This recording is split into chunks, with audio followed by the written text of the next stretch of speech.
Bismillahirrahmanirrahim. Assalamualaikum warahmatullahi wabarakatuh.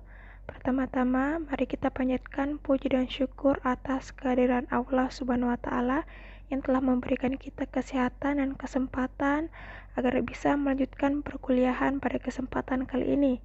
Tak lupa pula salawat serta salam selalu kita curahkan kepada Nabi Muhammad SAW yang telah membawa kita dari zaman ketidaktahuan ke zaman sains seperti sekarang ini.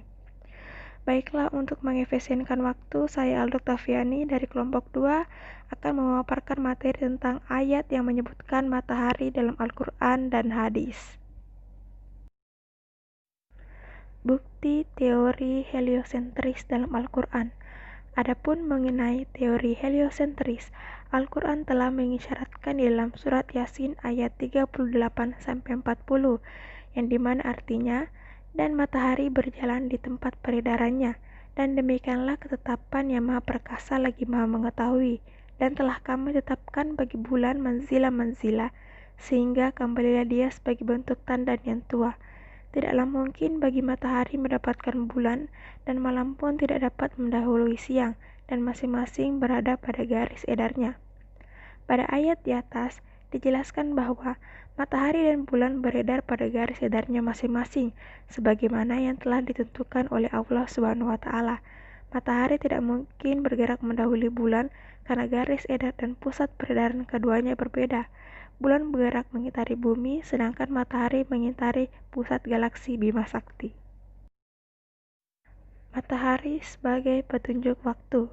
Matahari memiliki fungsi, salah satunya sebagai petunjuk waktu, sebagaimana disebutkan dalam Al-Quran surat Yunus ayat 5 yang artinya, dialah yang menjadikan matahari bersinar dan bulan bercahaya, dan ditetapkannya manzila-manzila bagi perjalanan bulan itu, supaya kamu mengetahui bilangan tahun dan perhitungan.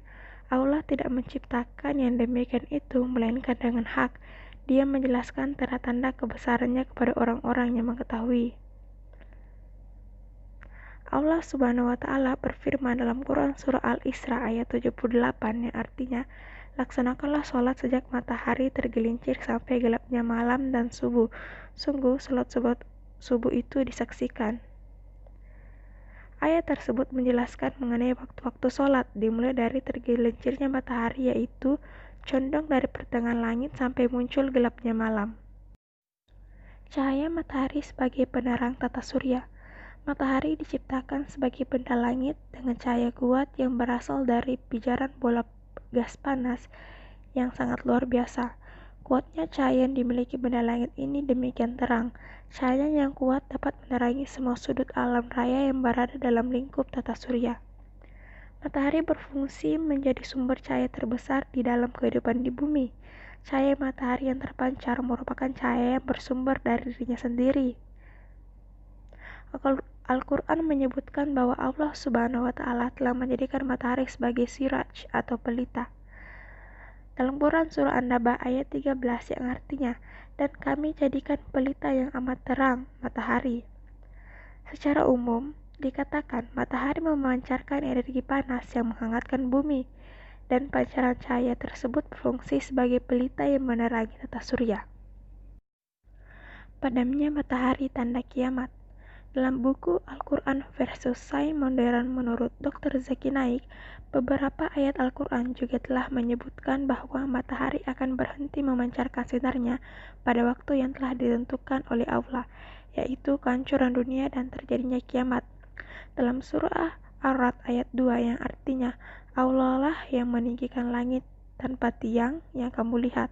Kemudian dia bersemayam di atas arsy dan mendudukkan matahari dan bulan. Masing-masing beredar hingga waktu yang ditentukan. Allah mengatur urusan makhluknya, menjelaskan tanda-tanda kebesarannya supaya kamu meyakini pertemuanmu dengan Tuhanmu. Matahari berputar mengelilingi bumi. Akhirnya dalil-dalil syar'i menetapkan bahwa matahari lah yang berputar mengelilingi bumi, dan dengan perputarannya itulah menyebabkan terjadinya pergantian siang dan malam di permukaan bumi. Allah Subhanahu wa Ta'ala berfirman dalam surah Al-An'am ayat 78, kemudian tak kala dia melihat matahari terbit, dia berkata, inilah Tuhanku, ini yang lebih besar.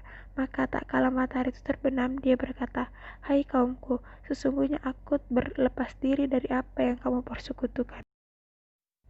Matahari bersujud di bawah arsy. Nabi Shallallahu Alaihi Wasallam berkata kepada Abu Dzar radhiyallahu anhu, dan matahari telah terbenam. Dari Abu Dzar bahwa suatu hari Nabi Shallallahu Alaihi Wasallam pernah bersabda, "Tahukah kalian kemanakah matahari ini pergi?" Mereka berkata, "Allah dan Rasulnya lebih mengetahui." Beliau bersabda, "Sesungguhnya matahari ini berjalan sehingga sampai ke tempat peredarannya di bawah arsy, lalu dia bersujud, dan tetap selalu seperti itu sehingga dikatakan kepadanya, 'Bangunlah, kembalilah seperti semula engkau datang.' Maka dia pun kembali dan terbit dari tempatnya." Demikianlah pemaparan materi dari saya. Wassalamualaikum warahmatullahi wabarakatuh.